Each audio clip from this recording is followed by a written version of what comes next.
Nobody told you this, and honestly, that might be the most expensive silence of your life. Because while you were busy figuring out what to say, what to wear, what to text, she already made her decision. Not after a long conversation, not after some deep emotional moment. She decided in a flash, in a blink, in one of 7 specific silent moments that most guys don't even know exist. And the wild part? You didn't lose her because you were boring. You didn't lose her because you weren't good looking enough. You lost her in a moment so quiet, so fast, so invisible, that you walked away thinking everything was fine. This video is going to show you exactly what those moments are. And once you see them, you cannot unsee them. So pay attention, because the next time one of these moments happens, and it will, you'll know exactly what's at stake. Let's get into it. Number 1. The first 3 seconds after she walks in. Close your eyes for a second. Picture this.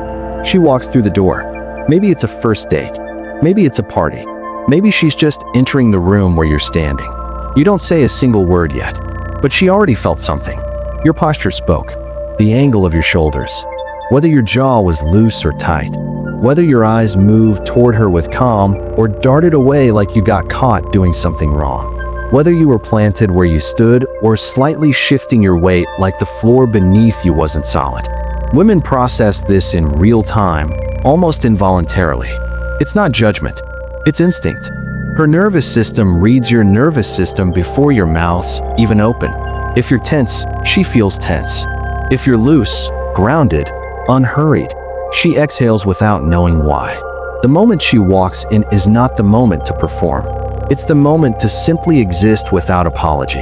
One slow breath before she enters the room. Shoulders dropped, not slumped. Eyes that move toward her like you belong there, because you do. That 3-second window, that's the first vote she casts. Number 2, when something goes wrong and you react. The drink spills.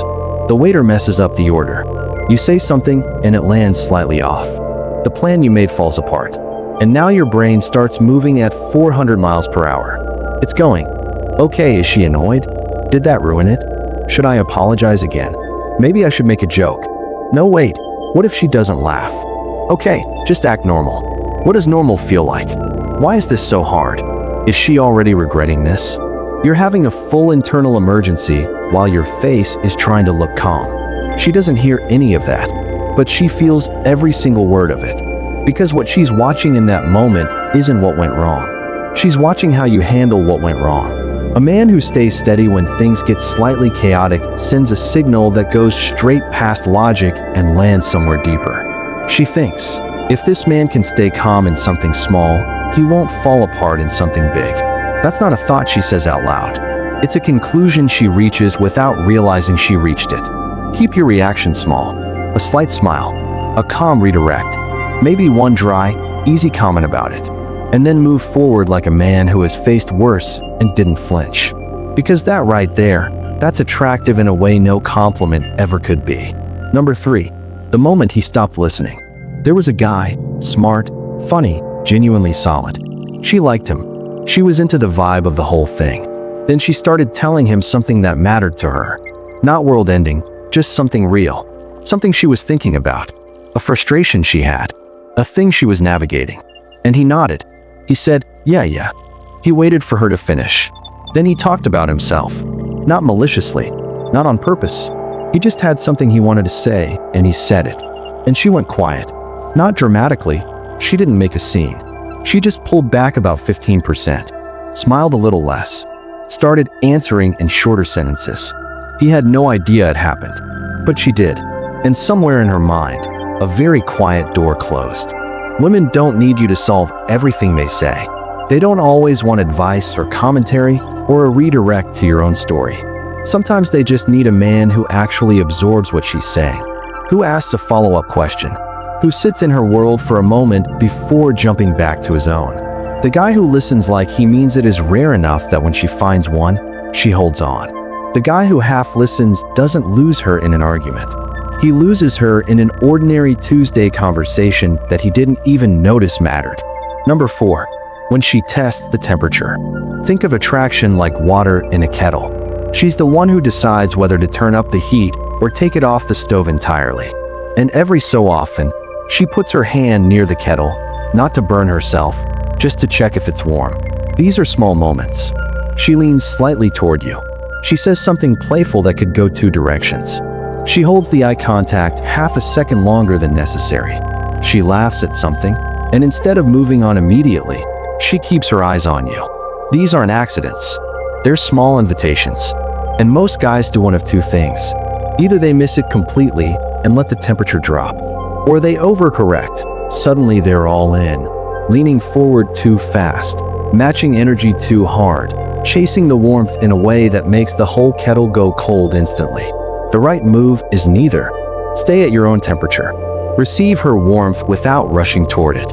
Let her feel that she's moving towards something solid, not something that wobbles the second she gets close.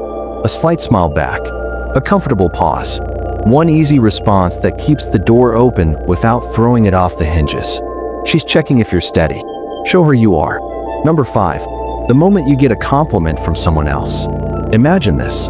You're out. Someone else, a friend, a colleague, even a stranger, says something genuinely impressive about you. Compliments your work, brings up something you did, laughs at something you said.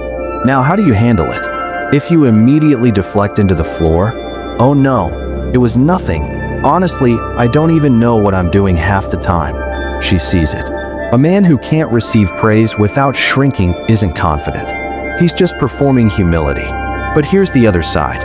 If you puff up, start adding to the compliment, start running with it like a banner you want to wave, she sees that too. And she doesn't trust it. The move that actually registers, the one that lands as quiet confidence, is when you receive it clean. A small, easy nod, a half smile. I appreciate it. That sounds like you already knew and you're not surprised. Not arrogance, not dismissal, just a man comfortable enough with his own value that external validation doesn't rearrange his face. She's watching how you see yourself in that moment, and what she sees becomes what she believes. Number 6, when you think she's not looking. You're at a dinner. She excuses herself to the bathroom, and you immediately pull out your phone, hunch forward, and start scrolling through Instagram with the energy of a man who was released from prison. You go stiff. The relaxed version of you evaporates. You look exactly like a guy who was performing cool all evening and finally got a break from the role. She walks back and sees the shift. This is hilarious in retrospect because men genuinely believe that the version of themselves they present during conversation is the one she's forming opinions about. Bro, women notice everything. The guy you are between conversations is often more telling than the guy you are in them. How do you sit when she steps away? Do you look comfortable alone in your own skin? Do you look like you need the interaction to function? Are you the kind of man who can just exist in a room without reaching for something to fill the silence? The version of you when you think no one is watching. That's the version she actually trusts. Number 7, the goodbye. Here's where it either solidifies or quietly unravels. Picture the end of the night. Things went well. Conversation was good. There were moments. She felt something. Now you're standing at the end of it, outside, by the car, at the door, and the evening is closing. Most guys shrink here. They get awkward. They drag it out. They say, "So yeah," 3 times.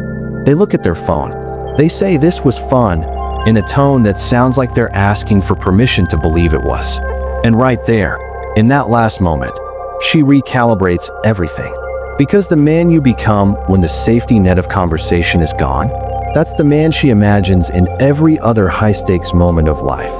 The man who leads clearly at the end of an evening is the man she believes will lead clearly in everything that comes after it. You don't need a speech. You don't need a big romantic gesture. You just need to close it with the same energy you brought to all of it. Grounded, unhurried, clear. Look at her. Say what's actually true. "I had a good time. Let's do this again." And mean it, without the nervous energy underneath it. Then leave like a man who has somewhere to be. Because you do. Your own life is waiting. That last moment is the one she replays on the drive home. Make sure it's worth replaying. Here's what all 7 of these moments have in common. None of them required a perfect line. None of them required you to be funnier, taller, richer, or better looking. Every single one of them came down to one thing. Whether you were present, grounded, and real, or whether you were somewhere else inside your head while life happened in front of you. She doesn't decide based on your resume. She decides based on how she feels standing next to you. And how she feels standing next to you is entirely determined by how you feel standing next to yourself. That's the shift. That's the work. Not on her, on you. Most guys are still waiting for the right moment to show up. You just learned that the moments were already there. Now the real question isn't whether you understand this. It's whether you're actually going to live it. Because understanding and being are two completely different things. And she can feel the difference.